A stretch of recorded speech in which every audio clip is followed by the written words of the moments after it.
سعد صاحب ہیں انڈیا سے، انہوں نے سوال بھجوایا ہے کہ ان کے کالج میں ایک خاتون ہیں جو باقاعدہ تہجد گزار اور تمام نمازوں کی پابند ہے، اور ہاسپٹل میں جانے سے پہلے وہ اسکارف ایسے انداز میں اوڑھتی ہیں کہ کچھ بال ظاہر ہو جاتے ہیں جیسے کہ UAE میں ہوتا ہے، اور اسی طرح ہلکا سا میک اپ کر کے وہ جاتی ہیں، اور میرے دل میں یہ بات کھٹکتی ہے کہ یہ کیوں ہے۔ ان کی عبادت اور تقوی کی برکت ایک دن ان کی اس کمزوری کو دور کر دے گی، لیکن میرے ذہن میں یہ ایک سوال بار بار اٹھتا ہے کہ کیا یہ انداز کہیں تبرج کے حکم میں تو نہیں آتا؟ ساتھ ساتھ جتنا کچھ وہ کرتی ہیں نا، اس کو غنیمت جانیں اور چپ رہیں، بہت اچھا کرتی ہیں۔ انشاءاللہ نماز غالب آ جائے گی، پردہ بھی مکمل ہو جائے گا، سب کچھ ہو جائے گا۔ اگر آپ کا ان سے کوئی رشتہ ہے تو پھر تو بالکل زیادہ ان چیزوں میں نہیں پڑنا چاہیے، اس طرح رشتہ داری بھی خراب ہوتی ہے اور یہ چیزیں انسان کو صحیح راہ سے ہٹا دیتی ہیں۔ ذرا سی بات ہوتی ہے اور جدائی تک جا پہنچتی ہے، اور اگر رشتہ داری ہی نہیں ہے تو بالکل اپنی آنکھیں زبان سب بند کر لیں اور اپنی کوتاہیوں پر غور کریں کہ میں کتنا کوتاہ ہوں اپنے اعمال میں، بالکل اس بات کو چھوڑ دیں۔ اور یہ تبرج کے حکم میں بھی نہیں آتا۔ تبرج کا مطلب ایک عورت خاص طور پہ اپنے جسم کو اس طرح سے نمایاں کرے کہ دوسرے کو دیکھنے اور پھر گناہ کے مواقع میسر ہو جانے کا وہ کوئی ایسا منظر بن جائے، اس کو تبرج کہتے ہیں، اللہ نے اس سے منع فرمایا ہے۔ ایک سوال یہ آیا ہے کہ میں اپنا نام نائل رکھنا چاہتا ہوں، تو بھی ضرور رکھیے، کس نے آپ کو منع کیا ہے؟ نائل جو ہے وہ کہتے ہیں عطا کرنے والا، سخی، جو عطیہ دے کسی کو، نائلہ جو سخی ہو، جو لوگوں کو عطیات دیتی ہوں، جو لوگوں کی مالی معاونت کرتی ہوں، اسے کہتے ہیں نائلہ۔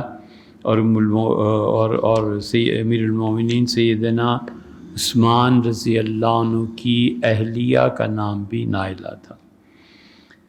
اکثر مساجد میں ایسے ہوتا ہے کہ USA سے یہ بات کر رہے ہیں کہ اکیلا منفرد نماز ادا کر رہا ہوتا ہے، سنت نفل پڑھ رہا ہوتا ہے، اتنے میں پیچھے سے کوئی دوسرا شخص آ کے اس کے کندھے پہ ہاتھ رکھتا ہے۔ اس کا مطلب یہ ہوتا ہے کہ تم میرے امام بن جاؤ اور میں تمہاری اقتداء میں نماز ادا کر رہا ہوں۔ بالکل ٹھیک ہے،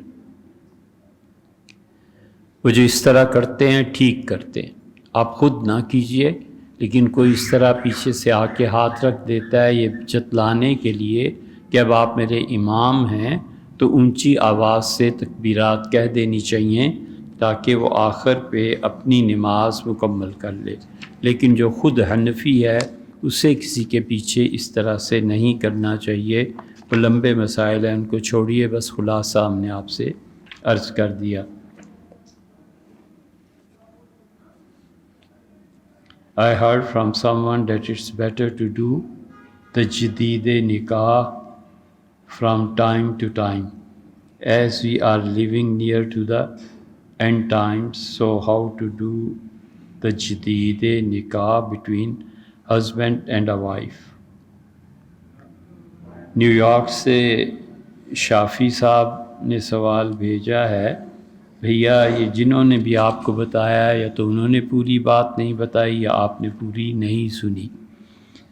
فقہا نے لکھا ہے کہ جس شخص کو کفریہ کلمات بکنے کی عادت ہو، گالیاں دے، والعیاذ باللہ، اللہ تعالیٰ تک کی ذات پاک تک پہنچ جائے، ایسی حرکتیں عام طور پہ کرتا ہو، اسے چاہیے کہ ہر مہینے تجدید نکاح کر لیا کرے۔ یہ فقہا نے، شامی رحمۃ اللہ علیہ نے مسئلے میں لکھا ہے کہ جو جاہل ہوتا ہے وہ اس قسم کی زبان استعمال کرتا ہے تو اسے چاہیے کہ اپنا نکاح پھر پڑھوا لے، تاکہ وہ گناہ کی زندگی نہ گزارے۔ ہر آدمی کے لیے حکم نہیں ہے، عام آدمی کے لیے حکم نہیں ہے، اس معاشرے کو کیا بنانا ہے آخر؟ نہ ہی علماء کے لیے یہ حکم ہے۔ معاشرہ جس سکون اور آرام سے چلتا ہے اور کفر کے کلمات سے بچتا ہے، والیاذ باللہ، ان پہ بھروسہ، ان پہ اعتبار کرنا چاہیے۔ یہ تھوڑا ہی ہے کہ ہر شخص کوئی کفر کے کلمات بکتا ہے۔ تو جنہوں نے یہ بیان کیا تھا یا تو انہوں نے احتیاط نہیں کی، یا آپ تک پہنچانے والوں نے احتیاط نہیں کی۔ سورج طلوع ہونے میں صرف 2 یا 3 منٹ رہ جائیں، اس وقت صورتیں پڑھنی چاہیے یا فرائض ادا کرنے چاہیے۔ دیکھیں بی 2 مسئلے اچھی طرح سے سمجھنے چاہیے۔ ایک مسئلہ ہے نماز کا شروع کرنا، اور ایک ہے نماز کو باقی رکھنا۔ یہ اچھی طرح سمجھے۔ ایک آدمی نے ظہر کی نماز شروع کر دی اور اس نے اللہ اکبر کہا۔ اب اس کی اپنی فقہ کے مطابق کہنے کے 1 رکعت ابھی پوری ہوئی اور وقت ختم ہو گیا۔ ظہر، عصر، مغرب اور عشاء، ان چاروں نمازوں میں اسے اللہ اکبر تکبیر تحریمہ اگر اصل وقت میں مل گئی تو چاروں پوری کر لے، وطر بھی پورے کر لے۔ مثلاً وطر نہیں پڑھے تھے، وطر کے لیے اللہ اکبر کا اور ساتھ ہی صبح صادق ہونے لگی، تو اب یہ قضا نہیں ہے، یہ ادا ہی ہے۔ صرف فجر کی نماز ایسی ہے کہ اسے پڑھتے ہوئے اگر سورج طلوع ہو گیا تو وہ نماز ٹوٹ جائے گی، ختم ہو جائے گی۔ یہ بھی ہمارے حنفیہ کے نزدیک، اور حنفیہ میں سے بھی کچھ حضرات کے نزدیک، تاکہ فتویٰ اپنی جگہ پہ قائم رہے، وگرنہ حضرت عثمانی رحمۃ اللہ علیہ نے، معاشوی رحمۃ صاحب عثمانی رحمۃ اللہ علیہ نے اس کو کچھ تفصیل سے لکھا ہے۔ آپ نے نماز پڑھنی ہے، اوپر تشریف لے جائیے۔ تو اس لیے ظہر، عصر، مغرب، عشاء، وطر، یہ 5 نمازیں ایسی ہیں کہ اگر وقت کے اندر شروع کر دی اور درمیان میں وقت کسی بھی جگہ ختم ہو گیا، کوئی پرواہ نہیں، نمازیں ہو گئی۔ اور جمعہ، عیدین اور فجر، یہ 3 نمازیں ایسی ہیں کہ ان کو شروع بھی کرنا ہے اور وقت کے اندر پورا بھی کرنا ہے۔ اگر وقت درمیان میں سے نکل گیا، آگے چلا گیا، تو وہ نماز ٹوٹ جائے گی، نماز نہیں ہوگی۔ مثلاً اس نے عید کی نماز شروع کی، اور عید کی نماز شروع کرنے کے بعد ابھی نماز پڑھ ہی رہے تھے کہ نصف النہار شرعی ہو گیا، تو نماز باطل ہو گئی۔ جمعے کی نماز بھی پڑھ ہی رہے تھے کہ اسی دوران عصر کی نماز کا وقت داخل ہو گیا، تو نماز گئی۔ جمعہ، عیدین اور فجر، یہ 3 نمازیں شروع بھی وقت میں، ختم بھی وقت میں۔ باقی 4 نمازیں شروع وقت میں، ختم جس وقت بھی ہو جائے۔ یہ آسان کلی ہے، اسے یاد رکھنے سے مسائل حل ہو جاتے ہیں۔ سورج نکلتے ہوئے 5 منٹ گزر چکے، یہ بھی اسی میں آ گیا۔ عصر، مغرب یا عشاء کا وقت داخل ہوتے ہوئے 2 رکعتیں مل گئیں، تو اگلی 2 رکعتیں یہ بھی ہم نے اسی میں کر دی۔ قصور سے فرا صاحبہ نے یہ سارے سوالات بھیجے ہیں، ان سب کا جواب ہو گیا۔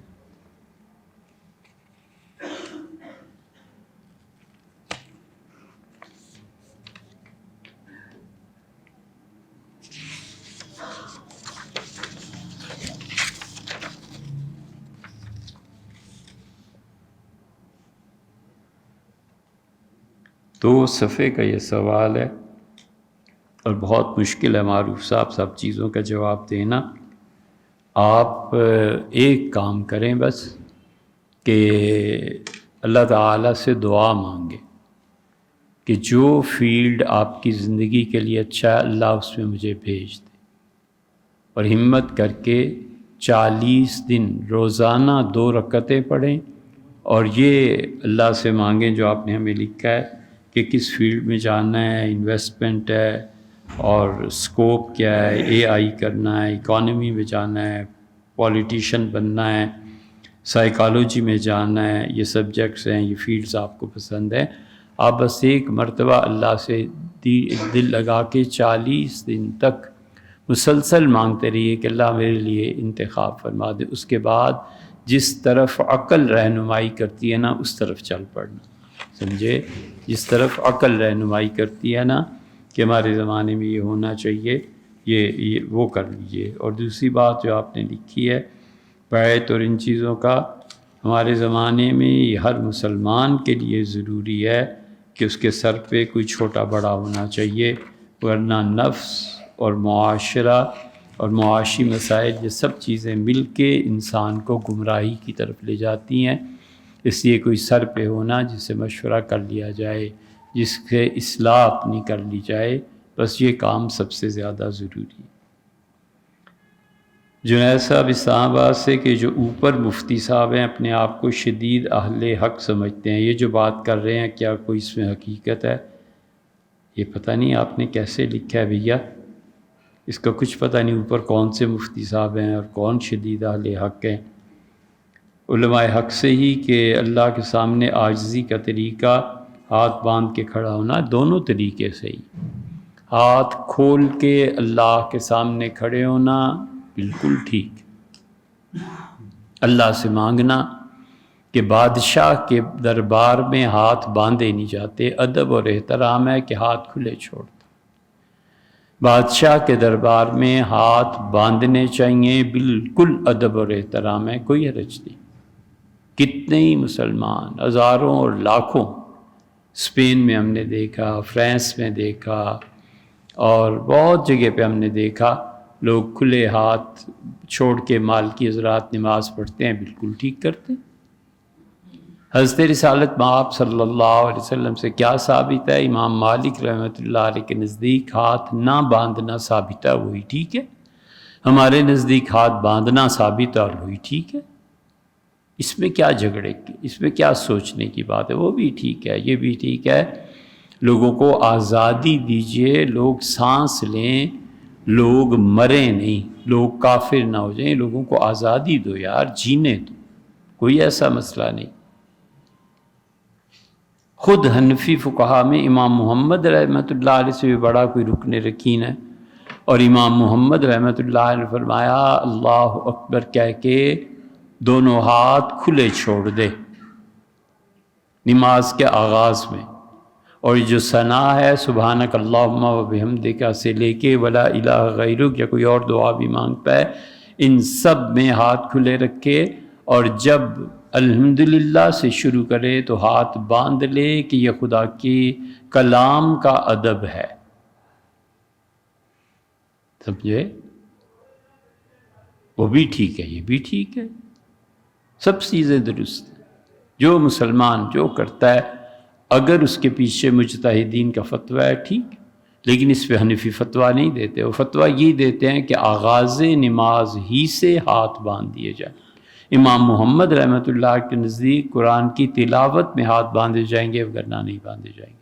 خود ہمارے ائمہ میں سے بہت سے قائل ہیں کہ وطر جو ہے اس کی میں دعا جو ہاتھ اٹھا کے مانگنا ہے، ہاتھ اٹھا کے مانگی جائے گی، جیسے حنبلی بیت اللہ میں کرتے ہیں۔ امام ابو یوسف رحمۃ اللہ علیہ وغیرہ قائل ہیں، امام ابو حنیفہ رحمۃ اللہ کہتے ہیں ہاتھ باندھ دینے چاہیے وطر میں جیسے ہم کرتے ہیں۔ امام محمد رحمۃ اللہ علیہ وہاں بھی قائل ہیں، وہ کہتے ہیں دونوں ہاتھ کھلے چھوڑ دو، لٹکا دو اور اللہ سے دعا مانگو، سب درست، کوئی مسئلہ نہیں۔ مولانا ایوب دہلوی صاحب کون ہیں؟ مولانا ایوب صاحب دہلوی رحمۃ اللہ علیہ ہمیں نہیں علم کہ حضرت مولانا قاسم نانوتوی رحمۃ اللہ علیہ ایک اور مولانا ایوب دہلوی رحمۃ اللہ علیہ دو، پچھلی چند صدیوں میں ایسے لوگ پیدا ہوئے ہیں۔ مولانا ایوب دہلوی رحمۃ اللہ علیہ تو پچھلے 200-300 سال میں حضرت شاہ ولی اللہ رحمۃ اللہ سے بھی بعض جگہ پر یہ بڑے ہوئے ہیں، اتنے گہرے علوم ہیں ان کے، اتنا زیادہ علم اللہ نے انہیں دیا تھا، سبحان اللہ کیا کہنے۔ اور کراچی میں لٹھے کا تھان اپنے کندھے پہ رکھ کے شہر میں گھومتے تھے، آواز لگا دیتے اور لٹھا لے لو، اور خواتین لٹھا خرید لیتی تھیں۔ اس قسمہ پرسی اور اس تنگی کے ساتھ زندگی گزاری۔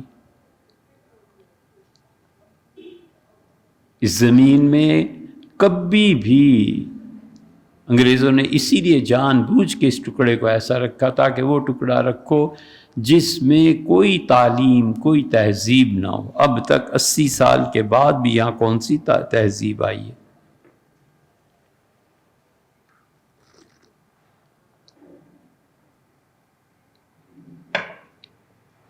اور تہذیب کے جتنے مراکز تھے سب انڈیا چھوڑ آئے۔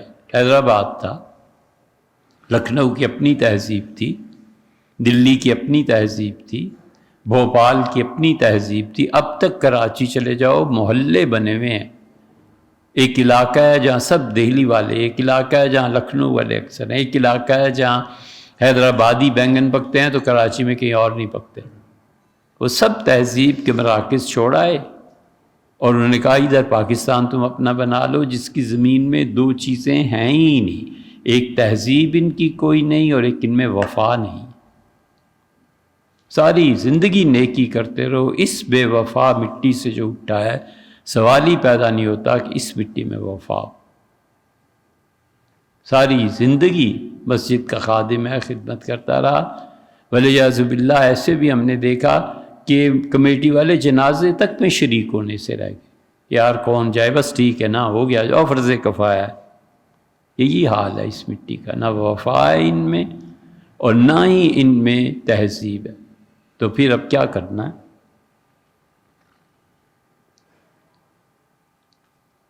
اور ایوب دہلوی رامپور کے پڑے ہوئے تھے، کیا کہنے۔ اللہ تعالیٰ کی قبر کو منور فرمائے نور سے، اور خدا ان کو اعلیٰ درجات دے۔ وہ متاثر کن ان کا علم تھا، ہم کبھی سنتے ہیں تو حیران ہوتے ہیں کہ اللہ تعالیٰ نے کتنا فضل ان پہ فرمایا تھا۔ امام محمد رحمۃ اللہ علیہ کو کسی نے خواب میں دیکھا تھا، کسی سے پوچھا کیا ہوا، فرمایا میں ڈر رہا تھا زندگی میں جو کچھ ہوا تھا، تو اللہ تعالیٰ نے مجھ سے فرمایا کہ تم یہ سہمے ہوئے کیوں؟ میں نے کہا اللہ ان غلطیوں پہ جو زندگی میں ہو گئیں، تو فرمایا تمہیں عذاب دینا ہوتا تو اتنا علم تم میں رکھتے۔ یہ سب کا حال یہی تھا، اہل علم جو تھے اللہ نے بڑا کرم فرمایا تھا۔ رہ گیا آپ نے جو لکھا ہے کہ انہوں نے، احمد جاوید صاحب نے یہ فرمایا، بھائی جب تک ہم خود اس بات کو نہ سن لیں بالکل بات نہیں کر سکتے۔ شعیب صاحب اتر پردیش سے آپ نے یہ مسئلہ پوچھا ہے، لیکن ہمیں بھیج دیں، ہم سنیں اس کو کہ واقعی انہوں نے یہ فرمایا تو پھر کوئی بات ہو سکتی ہے، ورنہ ایسے ہی ادھر ادھر کی باتیں۔ مثنوی پڑھانے کے لیے آپ چارجز لے رہے ہیں یا جو چارج کر رہے ہیں، اس کی وجہ کیا ہے؟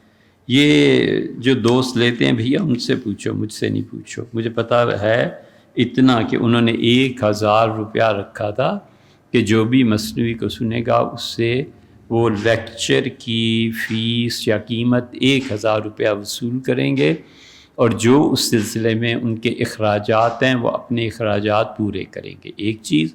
دوسرے انہوں نے کہا کہ ہم ان لیکچرز پہ پیسے لے کے پاکستان میں ایک بچیوں کے لیے، لڑکیوں کے لیے لائبریری قائم کرنا چاہتے ہیں۔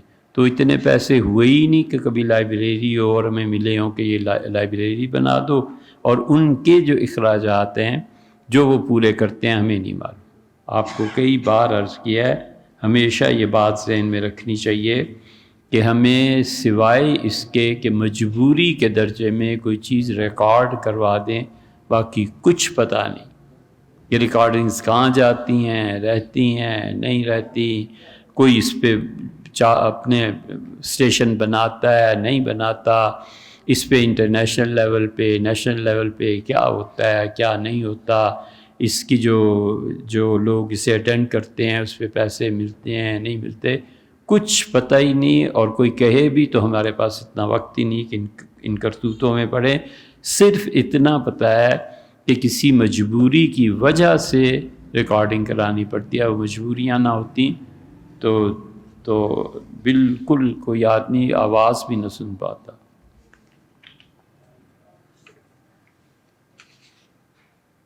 Sir, being a Hanafi and living in the US America, can I pray Asr according to Imam Shafi'i Mazhab, where it's alone or in the mosque with Jummah, because they pray Asr a little ahead of over اثر؟ اس کا جواب بھیا کئی مرتبہ ہو چکا حنیف صاحب، یہ جو شافعی حضرات اثر پڑھتے ہیں نا، یہ جو ہمارے یہاں اہل حدیث حضرات اثر پڑھتے ہیں، یہ بالکل ٹھیک ہمارے نزدیک بھی اصل وقت یہی ہے، عصر کی نماز کا اصل وقت یہی ہے۔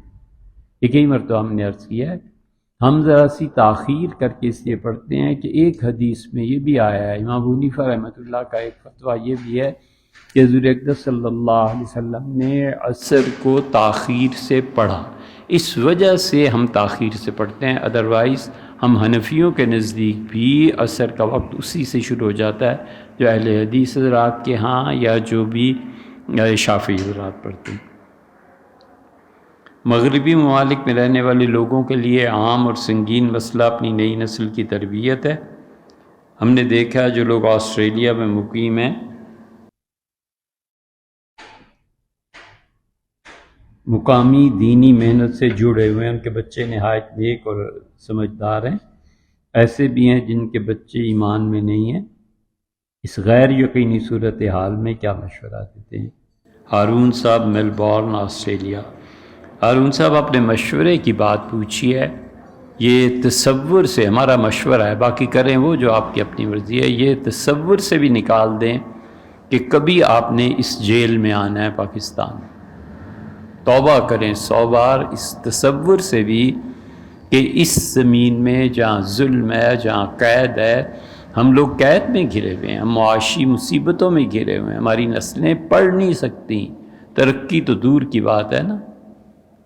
ہم سے پوچھیں گھر کے خرچے کیسے پورے ہوتے ہیں اور کیا ہوتا ہے، کبھی تصور بھی نہیں کرنا چاہیے کہ اس ملک میں واپس آئیں، باہر رہیے، اپنی اولاد کو تعلیم دیجیے، پروان چڑھائیے۔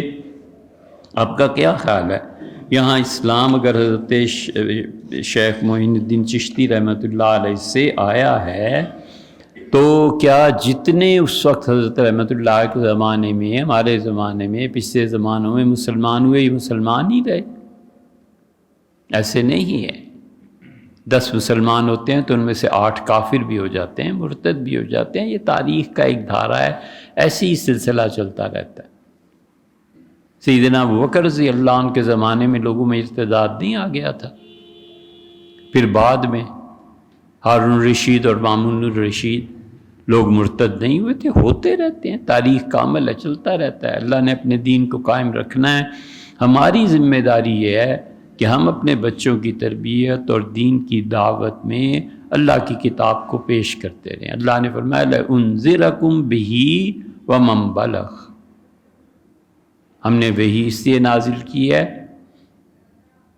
کہ آپ اس قرآن کے ذریعے ان لوگوں تک اللہ کا پیغام پہنچائیں، خدا کا خوف ان میں ہونا چاہیے، اور دنیا میں جس تک قرآن پہنچے، قیامت تک جس زمین میں پہنچے، سب کو اس قرآن کے ذریعے اللہ کے دین کی دعوت آپ اپنے بچوں کو بھی دیجیے، اپنی دیگر مصروفیات چھوڑ کے اپنے بچوں کا خیال رکھیے، اور اگر فرض کر لیں کوئی ارتداد، کوئی ایسی چیز ہے ولیعوذ باللہ، تو دعا کے علاوہ کوئی چارہ کار نہیں، مار کسی بھی مسئلے کا حل نہیں، وہ حکومت کے اختیارات ہیں، چھوڑ دیں۔ والدین کی دعا بہت مؤثر ہوتی ہے، مرنا تو کیا، مرنے کے بعد بھی کام آتی ہے، وہ اتنی بڑی چیز ہے۔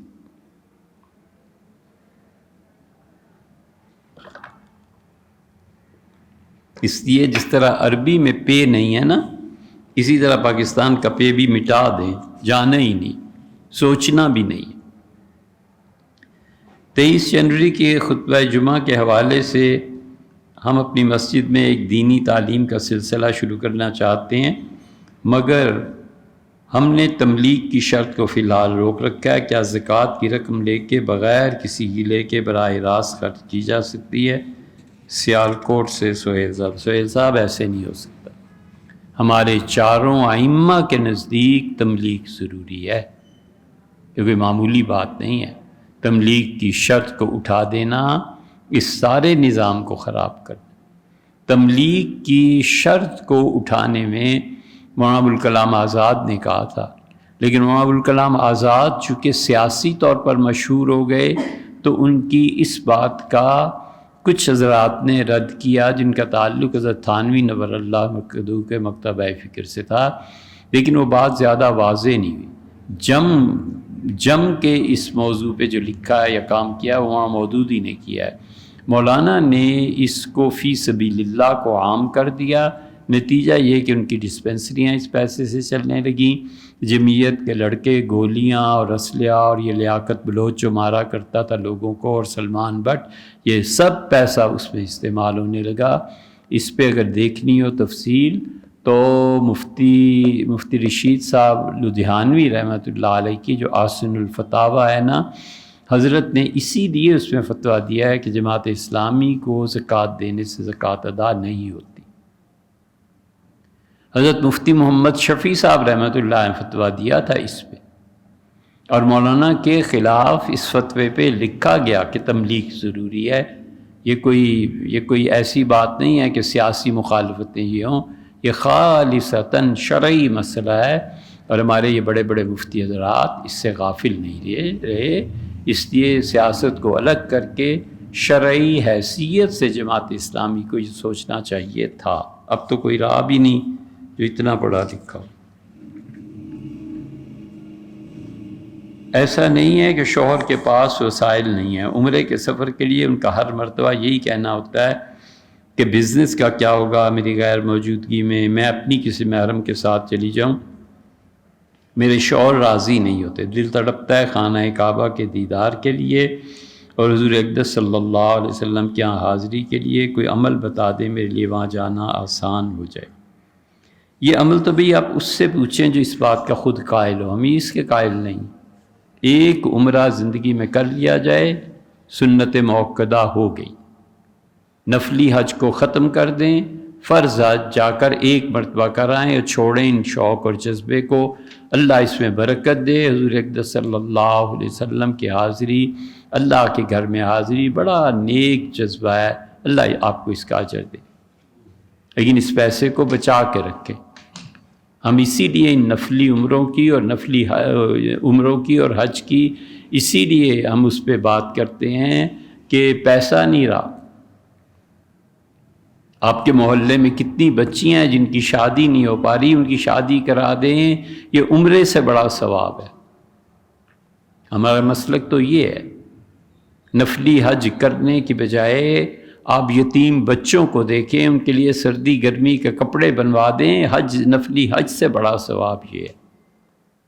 یہ نہیں ہے کہ ہمیں خدا کا خوف نہیں، ہمیں پتہ ہے فتویٰ کتنی اتھارٹی ہوتی ہے اور اللہ کے یہاں کیا جواب دینا ہوتا ہے۔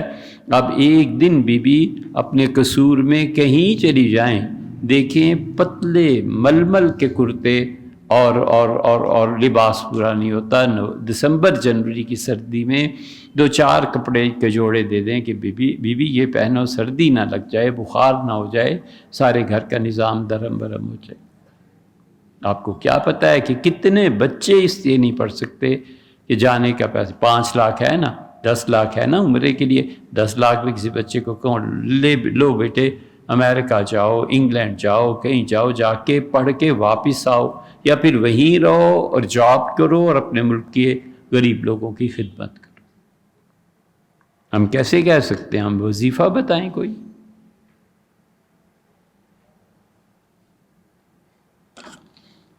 آپ اپنی گلی میں دیکھیں، ادھر ادھر دیکھیں، کوئی مدرسہ ہے وہاں کتابیں دے آئیں خرید کے، ہم آپ کو بتا دیں، فتح الباری دے آئیں، روح المعانی تفسیر ہے وہ خرید کے دے آئیں، ابن کثیر رحمۃ اللہ علیہ لکھی ہے وہ دے آئیں۔ یہ علماء پڑھیں گے، کبھی تو پڑھیں گے نا، اور جو پڑھیں گے سو اللہ آپ کو اس کا ثواب دے گا۔ فیس بک پیج، یوٹیوب چینل اور انٹرنیٹ پہ ویب سائٹ سے حاصل ہونے والی آمدنی کے بارے میں کیا حکم ہے؟ مجھے نہیں معلوم بھائی، نہ کبھی انٹرنیٹ ہم نے چلایا، نہ پتہ ہے۔ یوٹیوب چینل چلتے ہوں گے، جائز چیز ہوگی تو جائز ہو جائے گی آمدن، ناجائز ہوگی تو ناجائز ہوگی۔ ایک آدمی پھلوں، سبزیوں، پھولوں کے حوالے سے چینل اور ویب بناتا ہے، بالکل ٹھیک ہے، اس میں کوئی حرج نہیں، عامر صاحب میاں والی سے اس میں کوئی حرج نہیں۔ لیکن ایک بات یاد رہے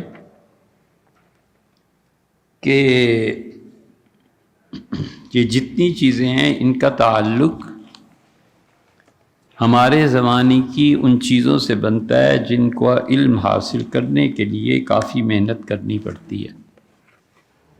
تو اب اتنی فرصت ہوتی نہیں کہ جدید چیزوں میں دخل دیں اور ان کو سیکھیں. اس لیے ان چیزوں کے بارے میں ان مفتیوں سے رجوع کرنا چاہیے جنہیں پتہ ہو کہ یوٹیوب چینلز کیا ہوتے ہیں، ان سے آمدن کیا ہوتی ہے.